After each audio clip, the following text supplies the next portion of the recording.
It was 2 weeks after I got married. As I Googled pro-life coffee, nothing comes up. I call my wife. I'm like, hey, I got this idea. I want to start a pro-life coffee company. No one's doing it. What do you think?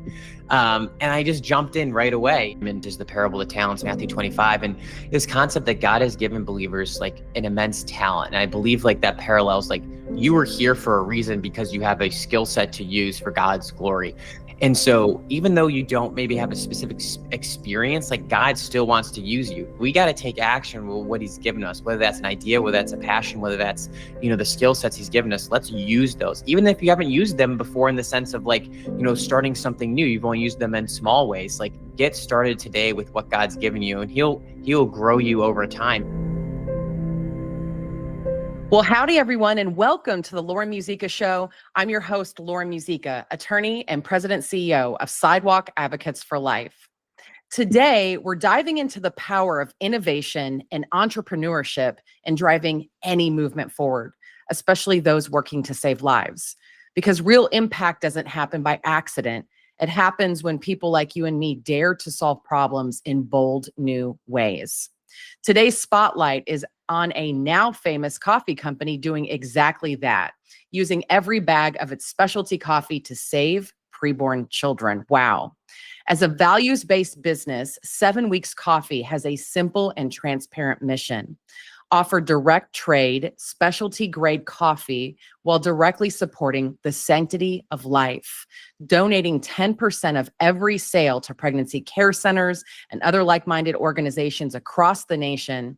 And because of customers all over the country, 7 Weeks has been able to donate over $1 million. I mean, that's mind-blowing, amazing. Over $1 million supporting pro-life, pro-family organizations in all 50 states, saving an estimated 10,000 unborn lives thus far. Again, wow. It's a reminder to all of us that purpose can be baked into any product, any business, and any mission. And more importantly, it shows each of us that creativity can turn passion into real world change. 7 Weeks Coffee truly at this point has become more than just a coffee brand. It is a movement. Also, side note, if any of you know me at all, you know I love coffee. I had this thing in law school every Friday. I called it Frappuccino Friday. I finished my last class, and then I went to the local coffee shop and got the fluffiest coffee that I could possibly find, right? So anyways, it's always fun for me to talk about coffee as well. And I mean, gosh, the intersection of life and coffee, here we go. This is awesome. So I encourage you to grab a favorite drink, maybe a cup of coffee, settle in, and let's go ahead and chat with the founder of 7 Weeks and explore how innovation fuels movements that matter and how you can learn from this incredible ingenuity to save lives yourself. Anton Krecic is the founder and CEO of 7 Weeks Coffee, a mission-driven direct-to-consumer coffee company dedicated to promoting a culture of life. Since launching in 2021, Anton has grown 7 Weeks Coffee into one of the most impactful pro-life brands in America, donating 10% of every sale to pregnancy care centers nationwide. With a background in marketing and a heart for faith-based entrepreneurship, which we're going to discuss today, what that is, right? Anton has built a brand that aligns quality products with purposeful impact. Anton frequently speaks on values-based business, the role of faith in commerce, and the importance of creating companies that serve both customers and causes. He lives in Virginia with his wife and their growing family. He just became a father himself. By the way, I've seen pictures of the baby. Super cute. I was so excited to see the announcement of the birth of his son. I know this is all the more meaningful for him at this point. Again, I know this is bringing even deeper meaning to the mission behind the company he built. So with that, let's go ahead and welcome Anton. Hello there, Anton. How are you? I'm great. Thanks so much for having me on. Excited to chat and so happy you're a big coffee fan. We love that. I love it. Coffee, pro-life. If we throw in dogs in Texas, I'll just be glowing, but There you go. I love it. No, such a wonderful opportunity to have you on today to just inspire the troops. You've taken on a huge project here. And like you've said on your website, I read it and I was like, this is so true. This is more than just like a brand. It's now a movement. You've got so many people joining hands with you and you are literally saving lives through it. So awesome. Let's dive right in. Faith-driven entrepreneurship. What exactly is that? What does that mean to you? Yeah, I think it's this really growing trend that businesses now are not apolitical. There's not this approach where, years ago businesses didn't really get involved in politics. I think post-COVID, what we saw with a lot of like, top, larger corporations taking active political stance, mainly on the left, to support pro-choice, an anti-biblical worldview, an anti-Christian worldview. And so we kind of saw this large corporate activism take place. And there wasn't really a response on our side. So when I had the idea for 7 Weeks Coffee, it was like, how can we support the pro-life movement, something I'm very passionate about, through business, through a for-profit entity? So I literally Googled pro-life coffee one day. Nothing came up. And I was just shocked. I was like, how's there no one doing this? There's so many pro-life Americans. A lot of people would want to support this. And how many people are sick and tired of buying products that support the very values, that they disagree with. So for me, it was a simple opportunity of like, let's create a product that supports the pro-life movement. Millions of people are passionate about. And, that's what we're doing with 7 Weeks Coffee, taking an activist stance in the for-profit arena. Yeah, yeah. I love that idea that in a sense, we're almost voting with what we buy. Right. Right? That very idea. And I know that sometimes we don't have a choice, right? Like sometimes we're forced to buy from a company that espouses values that we don't agree with, or has products that they're selling on the next aisle that we don't agree with, right? But the idea that where we can make another choice, it's a good thing, right? Like you're providing another choice in the marketplace. Right. It's an incremental approach in a sense. Like, yeah, we're not going to, flip, everything overnight, or we can't like divest of everything like that. And I wouldn't even suggest doing that. I'd say there are small choices we can make that do have an impact. And that's what we've been able to do at 7 Weeks Coffee. And it's been really fun. Every month since we started, we actually just hit our 4-year anniversary as a company. We've just updated how many dollars we've donated. From that first month, we donated $800 to now over $1 million, $1.3 million now we've donated. So it's just growing month over month, and all thanks to our consumers who are making the difference and making the switch. Yeah, yeah.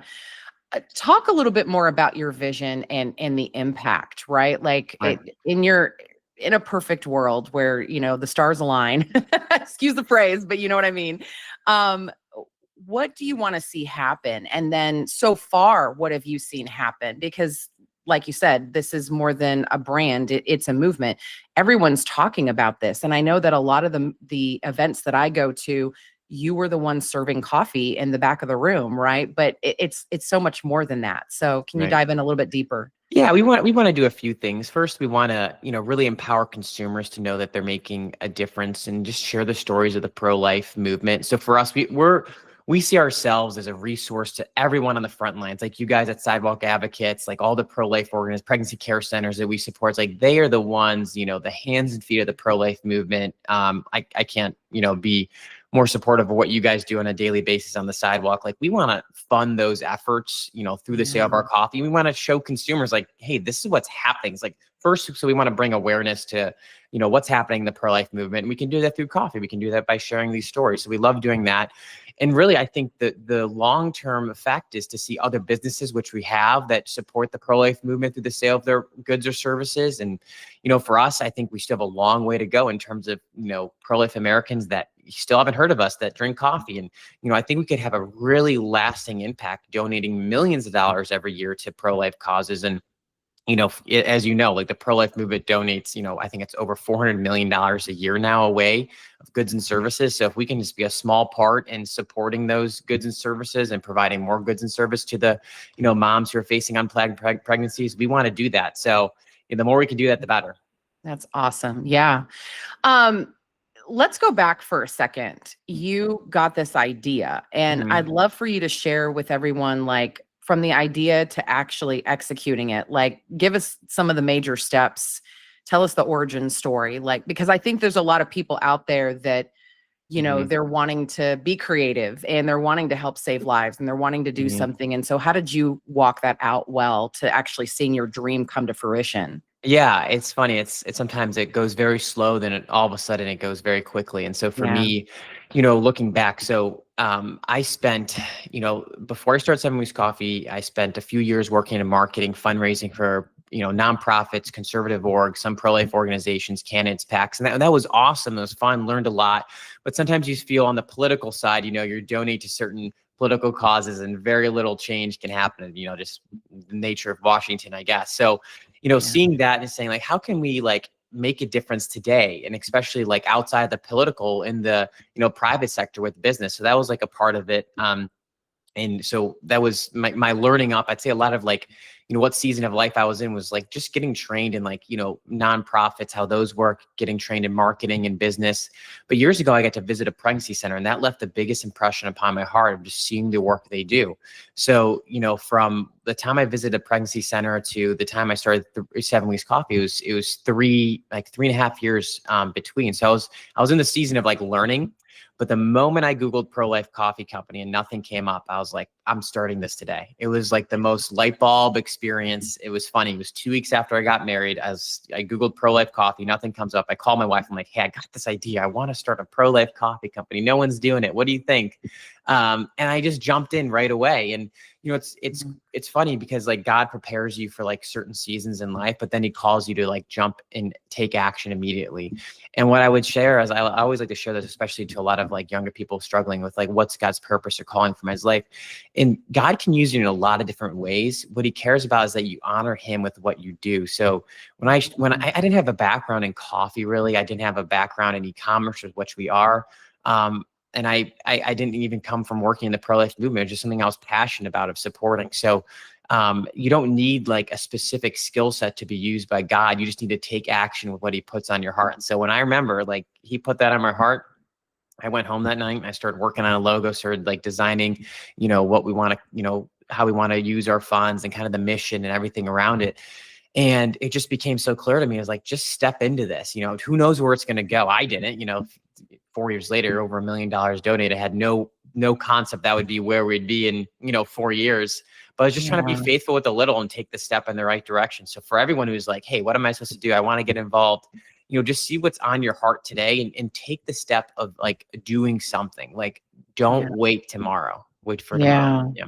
Oh, I love that. That's so good.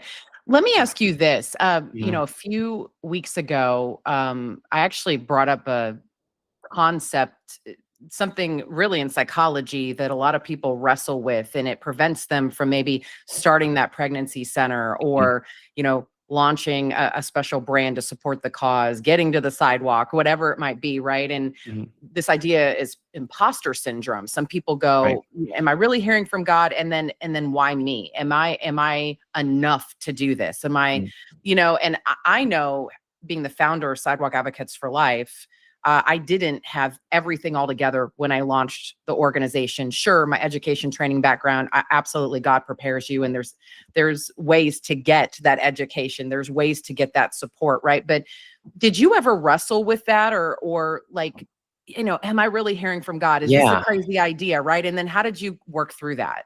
Yeah, it's a few different ways. Yes, I've totally experienced that. Like, should I be the one doing this? And I definitely think those are distractions from the enemy, because one of my favorite passages is the parable of the talents, Matthew 25. And this concept that God has given believers like an immense talent. And I believe like that parallels like you were here for a reason, because you have a skill set to use for God's glory. And so even though you don't maybe have a specific experience, like God still wants to use you. And so if we're sitting on the sideline saying like, hey, I'm not ready yet, or I don't think I have the skill set to do this, or I should just still wait. It's like, we're like telling God that like he made a mistake within our lives. Like you didn't give me what you promised. And I think the biggest thing is to realize that God has entrusted us with talent, and the only person reprimanded in that story is the person who does nothing. The idea is that we got to take action with what he's given us, whether that's an idea, whether that's a passion, whether that's, the skill sets he's given us. Let's use those, even if you haven't used them before, in the sense of like, starting something new. You've only used them in small ways. Like, get started today with what God's given you, and he'll grow you over time. And, for me, it's kind of like this idea of like, the biggest thing I think we get stuck on is like, what's God's will for my life? I have to wait and hear what's God's will, as if it's like a specific thing, as in like there's 10 wrong answers and one right answer. When in actuality, I believe like God's will is to use your talents for his glory in a multifaceted approach. And so you can use your talents in a lot of different ways. that honor him, and all of that's within his will. And so for me, it was like, yeah, this is a cool idea. This is going to raise money for a pro-life organization. I think God loves that idea. Like, I'm just going to start. I didn't have to wait to wonder, like, is God okay with this? Like, of course, he loves the idea of supporting and protecting the unborn. So why not get started with it and see where he leads? And then as you take steps in life, that's when his will becomes more clear. That's when, like, his direction is, more, intuitive to us. It's, the kind of the analogy I like to say is, like, you cannot steer a parked car. So if you're I was sitting just there, thinking that. That's yeah, awesome. like if you're sitting there parked and you're like, which direction do I go? It's like, well, you got to hit the pedal and a little to get moving, and then let God lead you. Yeah, absolutely. And I think so many of us can get stuck in taking one more course or talking to one more person or questioning one more thing. And like you said, like, sure, get some requisite stuff under your belt, but then get going, right? Yeah, we and have you'll figure it out. talents. Yeah, You have absolutely. to be, and that's the thing. It's like, it's so funny. I do this in exercise, which I recommend to all everyone listening is, sit down and actually list out what you believe God has given you in terms of, like, your talents, your skill sets. I think we're humble we're too humble to the extent we think we're not good at anything. Like, humility is good, but, like, also be confident that God has given you some type of ability, some type of skill set, that you can use. So don't miss that part. Like, sit down, think about, like, what is, like, your intuition that God has given you that's just, like, within your heart that, like, I love doing, I feel passionate about, like, this is what, I excel at, and, press into those strengths, because those are the very strengths you're supposed to use. Yeah, absolutely. No, I've heard it said that a lot of times what God is calling you to is the intersection between a problem in the world and your passion and gifts and That's talents, good. right? And I then love seeing that. how that comes together. So, and it may be different in different seasons, Right. I founded Sidewalk Advocates for Life. I see myself being here forever. I mean, the goal is, hey, let's end abortion. And then I'll Right. go have my dog rescue farm. That's the dream in the background, right? So, I but love that. we don't know too how God will use us in different ways and different facets and in Right. different, submissions and all that. So yeah. Oh, that's so good. Such good advice. Um, Anton, when you look at the landscape right now, a Mhm. few years after Roe versus Wade has been overturned, and no doubt traveled to different states, talking to different folks on the front lines. I'd love to get your thoughts about where we are and just how to encourage people, because I know that I've noticed a lot of fatigue at this Mhm. point in the battle. Like, I am in a state where we protect life at conception. Praise God, big state like Texas, right? Mhm. It is possible, but we also have advocates in states where, I mean, it is abortion until the point of birth. Right. And Right. now enshrined in the state constitution. So how would you encourage people at this point in history?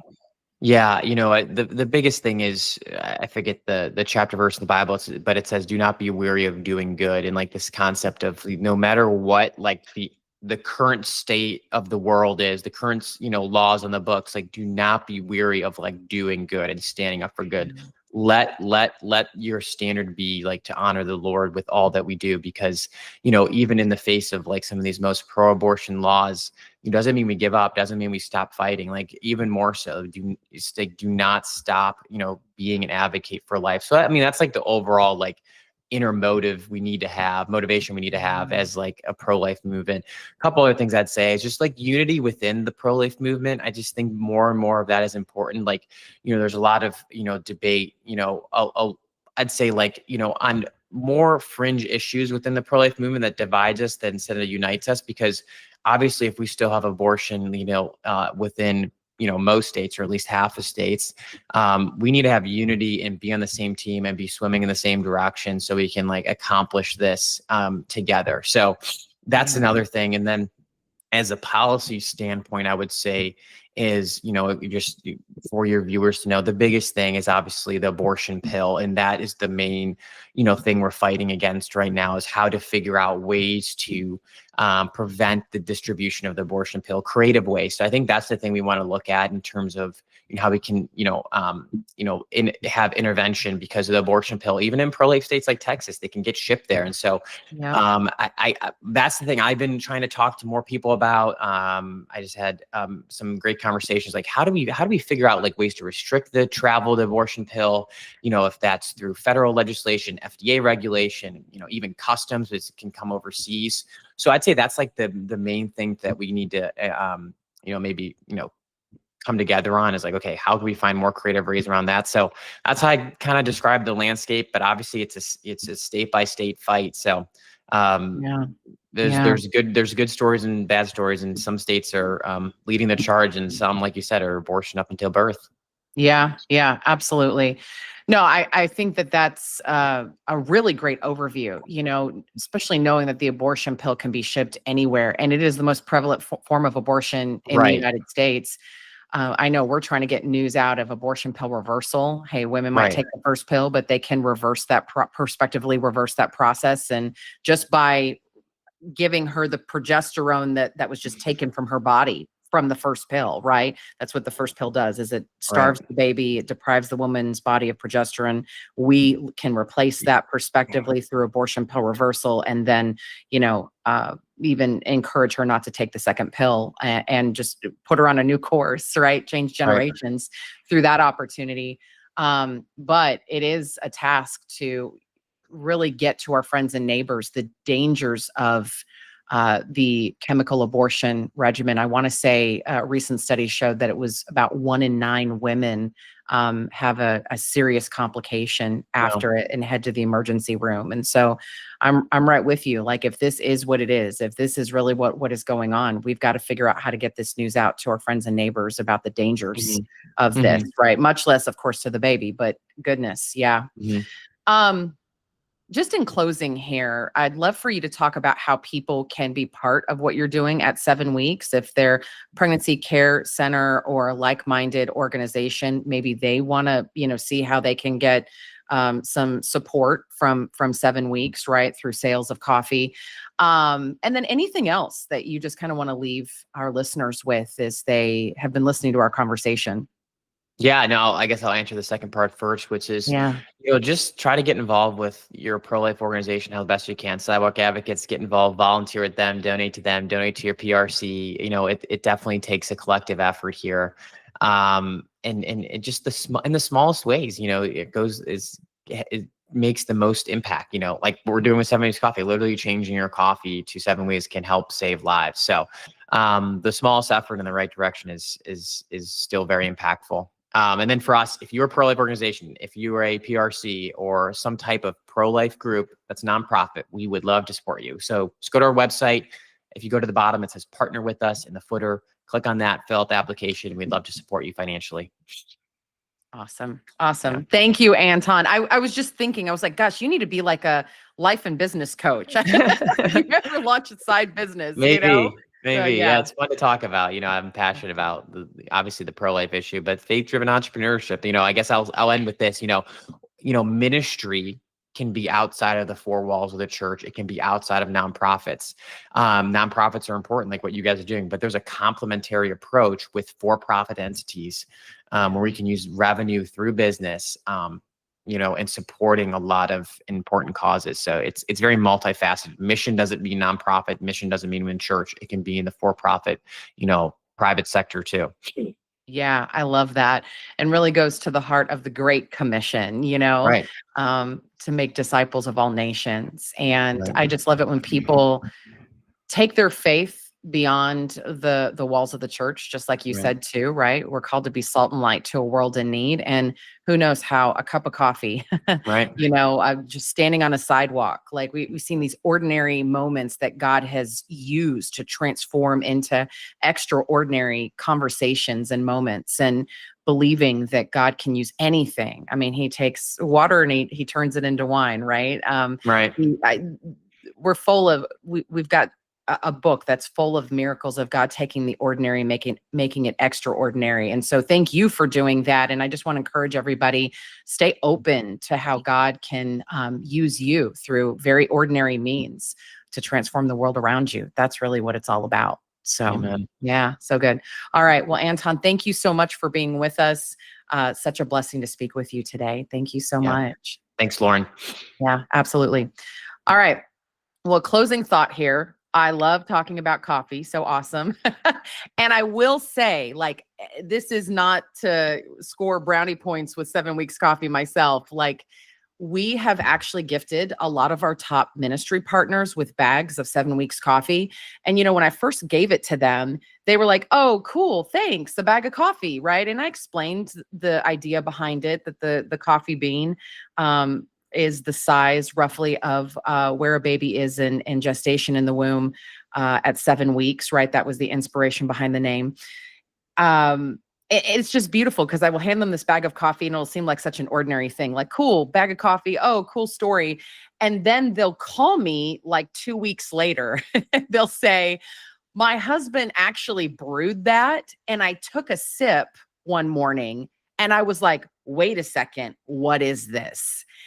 Seriously, I've actually gotten several calls from our ministry partners saying that was some of the best coffee that I ever tried. And they started actually buying 7 Weeks coffee and supporting us indirectly through that at Sidewalk Advocates for Life or our pregnancy care center. And I just love that, So the other thing too is just this commitment to excellence that I have seen through Anton and his staff, that they're not just, throwing you a bag of coffee here to support a great cause. It literally is a quality product as well. And I can, tell you firsthand that I love, love, love drinking 7 Weeks coffee. And I will tell you, I'm kind of a coffee snob, a coffee and a Dr. Pepper snob. So there you go. But as we wrap up here, remember this, every purchase we make really can kind of be a vote for the kind of world that we want to build. When we get an opportunity, at least, to choose values-aligned companies, we're not just, again, buying a product. We have an opportunity to fuel a mission. I mean, and think of some of the places that we sometimes reluctantly go to, right? Where we find out later that they donated to something that was so against what we've been taught, what's in our very hearts and minds as believers, as people of faith and conscience, right? But when we can make another choice, at least when we have that opportunity and we do that, the marketplace becomes more human, more ethical, and more impactful. So I just want to encourage you, especially as we head into the Christmas season and you're thinking about Christmas gifts, maybe you could pause this time and say, oh, is there another opportunity here to support somebody else? Maybe it's a mom and pop shop, right? Maybe it is giving your friend or neighbor a stocking stuffer with 7 Weeks coffee. But I just encourage you to maybe pause, look deeper, and if given the opportunity, choose the brands that reflect what matters most to you. And in this case, you might actually save a life. There's nothing better. All right. Well, with that, thank you again so much for joining me for another episode of the Lauren Musica Show. We'll be back here next Friday at 9 a.m. Eastern, 8 a.m. Central on the Sidewalk Advocates for Life Facebook page, YouTube channel, or wherever you get podcasts. Thanks so much, everybody.